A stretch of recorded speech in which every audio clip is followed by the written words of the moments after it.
Welcome back. Well, one of the stocks that has been in keen focus is Mahindra and Mahindra Financial Services. Their rights issue has opened out. The company is looking at raising about 3,089, rounded off 3,089 crores to be precise. And it's a 1:1 rights. And of course, it hit the headlines because it was at a steep discount to the current market price. We have Mr. Ramesh Iyer, Vice Chairman and Managing Director of M&M Financial Services, joining in to talk a little more about the business, about this fundraising exercise. Good to have you on the show, sir. Thanks for joining in. So first things first, now you're raising approximately 3,090 crores from the market. What all will the money be used for? How much of it is long-term capital buffer you're trying to build? How much is it to repay existing liabilities? Just give us the breakup. Yes, if you look at, we have a large balance sheet, and 3,000 crore in an absolute amount basis is not a very large sum, right? While it shores up the capital phenomenally well, our capital adequacy goes up by at least 2-3%.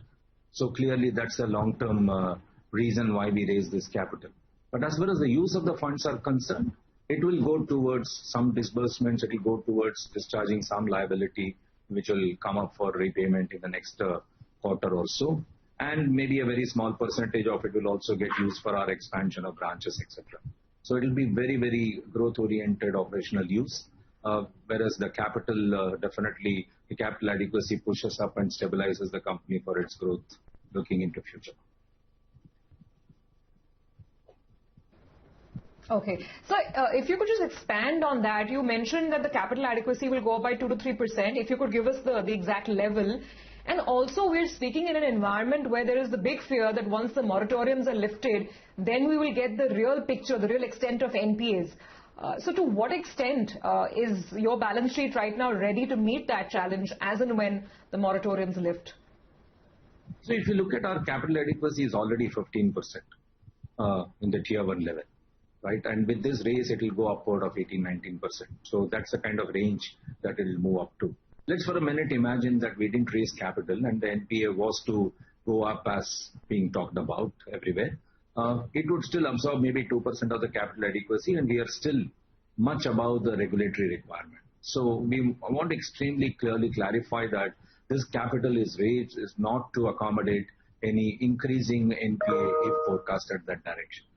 But my own belief is that definitely, yes, the delinquencies are likely to go up after the moratorium is lifted, let's say in August. But it's not to the extent that everyone is over projecting to, it will burst out and things like that. Because we should understand there are different classes of assets and they behave very differently, and different geographies have different behavior. At least in our case, I can tell you with all the products that we are financing to individuals, earn and pay customer. And we are seeing a better traction in the rural market. At least the farming community has demonstrated that already in June and July, where the moratorium cases have actually repaid installments. So if 40% of the cases who have taken moratorium are repaying installment, they are definitely likely to keep going in the same direction because they are earning some money. But yes, there is about 20, 25, 30% of the customers whose business will begin to happen over a period of time, and not all of them will have an ability to service all their EMIs on a monthly basis. So we should all be prepared that someone will pay once in 2 months, someone will pay once in 3 months, and that could be for the next 1 quarter or so, and then they will start to pay regularly. Because the moratorium was given only to good customers who were only in 0 outstanding or 1 outstanding or 2 outstanding. So the delinquent accounts were not given moratorium. So I don't see why suddenly there will be a spurt of NPA happening from these accounts because just because they have not been paying during this period. They earn as soon as the moratorium is lifted, which is expected that from post-October their earnings will come back to some normalcy. And I want to be clear, I'm not saying everything would become normal for September. But definitely between October and March, if the earnings were start to becoming little normal, I don't see that this problem cannot be addressed. Hi, morning, Prashant here. 2 questions, sir. One, how have collections in July been so far? And second, there is a lot of high-frequency data which indicates that, in the month of July, growth, especially in rural areas, is starting to flatten out a little bit as compared to June. June over May, we saw growth. So what can you tell us about what you are seeing on the ground?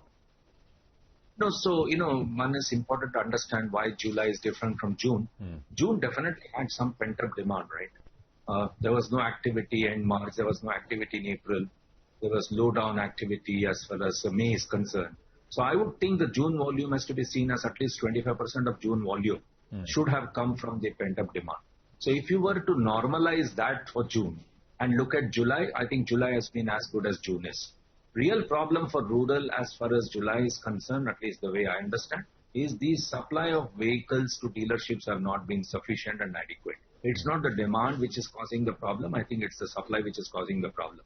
If adequate vehicles were to be available, the numbers could have looked little different. So that's the first reason why between June and July, you see this gap happening there. So far as collection is concerned, we are seeing at least in most part of the town, June and July collections are almost exactly the same.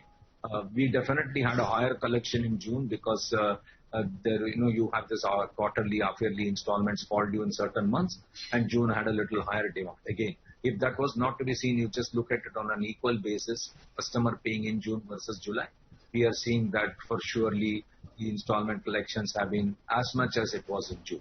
So I am not able to see that rural is flattening out or there is a cause of concern in rural. But yes, it is necessary to understand that definitely 30-day working is not available in rural even today. There are some temporary lockdowns, weekend lockdowns, couple of days lockdowns here and there, and then floods in northeast and floods in Bihar will also take away some number of days. So to that extent, yes, there has been a little pressure out there in terms of overall operation.